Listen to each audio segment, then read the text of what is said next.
வாட்ஸ்ஆப்பில் வந்த லிங்கை கிளிக் செய்ததால் வாங்காத கடனை கட்டச் சொல்லும் மோசடி கும்பல் தன் படத்தை ஆபாசமாக மார்பிங் செய்து மிரட்டல் விடுப்பதாக பெண் ஒருவர் போலீசில் புகார் அளித்திருக்கிறார்.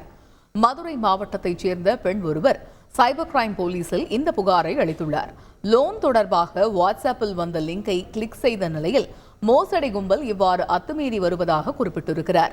லிங்கை கிளிக் செய்த அடுத்த கணமே தன் வங்கிக் கணக்கில் 3000 ரூபாய் வரவு வைக்கப்பட்டதாக கும்பல் செய்தி அனுப்பியதாகவும், ஆனால் வங்கிக் கணக்கை ஆய்வு செய்தபோது பணம் ஏதும் வரவு வைக்கப்படவில்லை எனவும் தெரிவித்திருக்கிறார். இந்த நிலையில் 3000 ரூபாயை திருப்பிச் செலுத்த கோரி தன் படத்தை ஆபாசமாக மார்பிங் செய்து அனுப்பிய கும்பல் படத்தை இணையத்தில் வெளியிட்டு விடுவதாக மிரட்டுவதாக அப்பெண் புகார் அளித்திருக்கிறார்.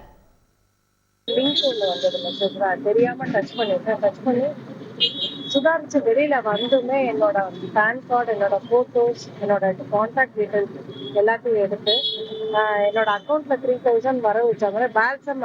வேல்சம் கிரெடிட் ஆப், அந்த ஆப்ல இருந்து தான் எனக்கு மெசேஜ் வந்திருந்தது. என்னோட பர்சனல் வாட்ஸ்அப் நம்பருக்கு அவங்க நீ 3000 தரியா இல்ல உன்னோட போட்டோஸை மார்க்கிங் பண்ணி எனக்கே அனுப்பிட்டு இந்த போட்டோவை உன்னோட WhatsApp group, social media contacts இதெல்லாம் அனுப்புவேன் அப்படின்னு சொல்லி த்ரெட்டன் பண்ணாங்க. பட் ஸ்டில் எனக்கு த்ரெட்டனிங் வந்துட்டு தான் இருக்கு. அன்னைக்கு வந்தது நான் சூசைட் பண்ணிடலாம் அப்படின்னு தான் நான் நினைச்சேன். கண்டினியூஸா அவன் வந்து மார்க்கிங் போட்டோ போட்டதுனால. பட் நல்ல கவுன்சிலிங் கொடுத்தாங்க கிரைம்ல. நான் அந்த தைரியத்துல தான் நான் இன்னுமே தைரியமா. செய்திகளை உடனுக்குடன் தெரிந்து கொள்ள உடனே சப்ஸ்கிரைப் பண்ணுங்க.